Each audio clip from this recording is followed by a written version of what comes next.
आजच्या भागामध्ये साईचा वाढदिवस असतो. तर रमाला मुलं म्हणतात की आपण साई सरांना सरप्राईज देऊ.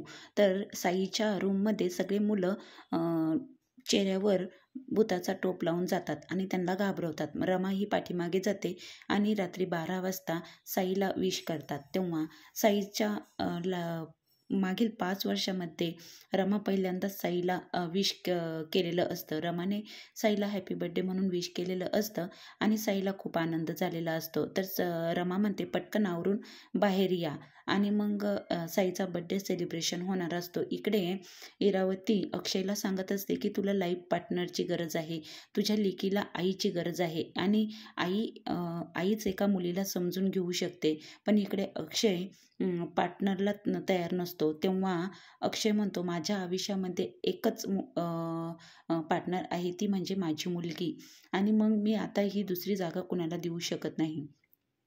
तर इकडे साईचा वाढदिवस अण्णासाहेबांनी जोरदार तयारी केलेली असते साईच्या वाढदिवसाची आणि इकडे केक पण बनवलेला असतो आणि मग केक घेऊन आलेले असतात. साईचा वाढदिवस सेलिब्रेशन चालू होतं. तर इथे साई केक कापतो, अण्णासाहेबांना भरवतो. तर केक रमाला भरवायला जातो. तेव्हा रमा म्हणते मी तुम्हाला माहीत आहे ना मी गोड खात नाही आणि मग रमा केक खात नाही, साईलाच केक भरवते कारण की रमाने गोड सोडलेलं असतं. जेव्हा तिची मुलगी तिच्यापासून बाजूला होते तेव्हापासून रमाने गोड सोडलेलं असतं. मग साई नाराज होतो. अण्णासाहेब म्हणतात नक्कीच नंतर तुला माहिती आहे ना रमाने केक गोड खात नाही म्हणून. तेव्हा साई म्हणतो काही हरकत नाही, पण एक दिवस असा येईल की रमा नक्कीच गोड खाईल. आणि मग इथे साईचा वाढदिवस सेलिब्रेशन होतं आणि मग तेव्हा केक केक इतका अप्रतिम झालेला असतो. तर अण्णासाहेब म्हणतात की केक कुठून आणला. तेव्हा मुलं म्हणतात की कॅन्टीनमधल्या काकांनीच हा केक बनवून दिलेला आहे आणि खरोखर आम्हाला आता खूप छान जेवण मिळत आहे. कॅन्टीनमधले काका खूप छान जेवण बनवतात. तेव्हा रमा म्हणते खरंच मुलं पण खूप कौतुक करत आहे आणि पोट भरून जेवण करत आहे. खरंच ते खूपच चांगला स्वयंपाक बनवतात आणि केक पण त्यांनी खूप छान बनवलेला असतो असे मुलं म्हणतात. आणि मग 15 ऑगस्टची तयारी चालू असते. मग अण्णासाहेब तिथे साईच्या वाढदिवसाच्या दिवशी मुलांना जोक सांगतात आणि मग तो जोक ऐकल्याच्या नंतर सकाळी रमा आवरून येते, अण्णासाहेबांना गोळ्या देते आणि 15 ऑगस्टची त्यांची तयारी चालू असते. ते म्हणतात की 15 ऑगस्टला आपल्या इथे खूप मोठा कार्यक्रम आहे, सगळ्या मुलांसाठी आपल्याला जेवण तयार करायचं आहे.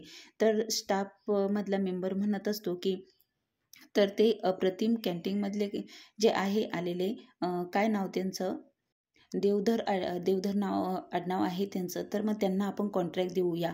तर रमा म्हणते की मुलांना जेवढं पाहिजे तेवढं खाऊ द्या कारण की त्यांचं वय वाढतं आहे, त्यांना गरजेचंच आहे हे. तेव्हा अण्णासाहेब म्हणतात की रमा तू जो निर्णय घेशील तो ठीक आहे, तुझ्या इच्छेने तुला जे काही करायचं ते कर. तेव्हा रमा बोलते की त्यांना फोन करा बरं आणि माझ्याकडे दे बोलायला. आणि मग रमा फोन करते अक्षयच्या मोबाईलवरती आणि मग तेवढ्यात ते फोन लावतात आणि ते रमाकडे देतात. तेव्हा आरोही फोन उचलते. तेव्हा आरोही म्हणते बोला कोण बोलत आहे. तेव्हा रमा म्हणते हा फोन कुणाला लागला आहे.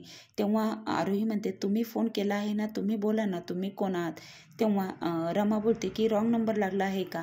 तेव्हा ती आरोही तिकडून म्हणते नाही रॉंग नंबर नाही, हा फोन बरोबर लागला आहे, मी त्यांची सेक्रेटरी बोलत आहे. तेव्हा रमा म्हणते ते कुठे गेले आहे. तो बाथरूममध्ये गेला आहे, आंघोळ करत आहे, माझ्या बाबांची मी सेक्रेटरी आहे असं आरोही खूप छान बोलत असते.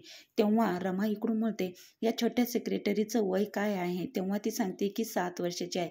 तेव्हा रमाला तिच्या मुलीची आठवण येते. तिची मुलगीही ती म्हणते की माझी मुलगी 7 वर्षाची आहे असं रमाला आरोहीचं बोलणं ऐकून आठवण येते. तेव्हा रमा म्हणते की छोटे सेक्रेटरी तुमच्या बाबांना कॉल बॅक करायला सांगा असं रमा बोलत असते. तितक्यात अण्णासाहेबांना ठसका जातो.